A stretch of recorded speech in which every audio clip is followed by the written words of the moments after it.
Hvad nu? Hej, nu er vi på Matthæusgade skole, et andet sted på Midt Vesterbro. Der er et par søde unge piger, som skal skrive noget om politik og noget om nogle kandidater. De har ringet og spurgt, om ikke vi vil komme op og snakke med dem, så det gør vi.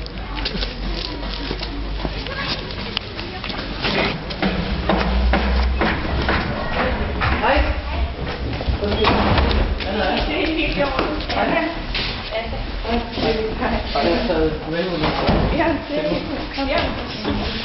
Jamen, så lad os lige finde et sted, hvor vi kan sidde og stikke op. Ja, det må være ovenpå. Ja. Ovenpå.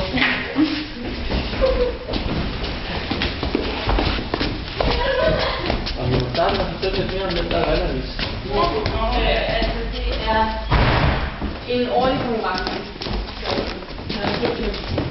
hvor man så kan, så har man en uge til at lave en 80-sidelse. Og så har vi så valgt at have noget om dagen, og det er der forstået her.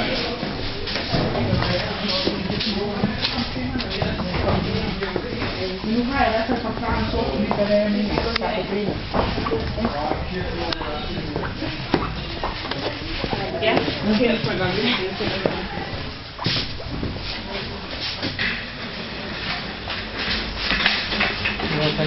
Nej, det fungerer ikke. Lige præcis.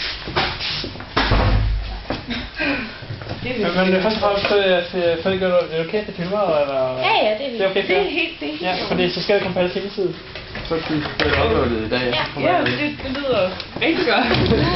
Fordi så får vi lidt dækning af, vi dækker det han gør i valgkampen, og så i går så var vi rundt på Vesterbro. Ja, vi var lidt op på Ingehavn Plads og snakkede om metroen, og vi var inde og tale med forskellige erhvervsdrivende og sådan. Og man har butik på Vesterbro.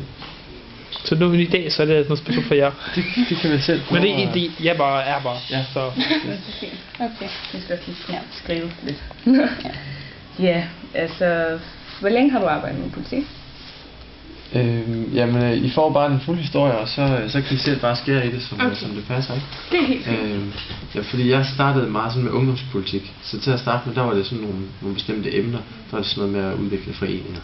Jeg startede med at lave en roklub og en sejlklub, og så var jeg selv ude at rejse, og da jeg kom hjem, så arbejdede jeg meget med at sende unge mennesker ud i verden på ungdomsudveksling.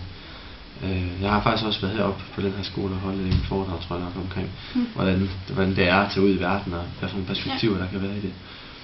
Og så kom jeg lidt ind i, fandt ud af, at eller selvfølgelig også studenterpolitik, sådan langt, mens jeg gik i skole og elevrådsarbejde og sådan noget.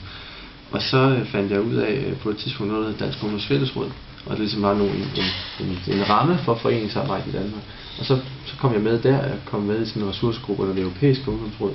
Så jeg har arbejdet sådan meget med at organisere og med at skabe nogle gode betingelser for, at unge kan gøre en forskel og få nogle spændende oplevelser. Er I bare låst, eller? Ja. Nej, jeg går lige ud, jeg skal selv ud af. Okay. Nej, han er ikke her. Han var oppe i klassen, sidst vi kiggede. Skriv et skilt, at vi ikke vil forstyrre sig. Eksamen. Okay, Okay. hvad skal man skrive? Vil ikke forstyrres. Ja. Du kunne blå bogstaver.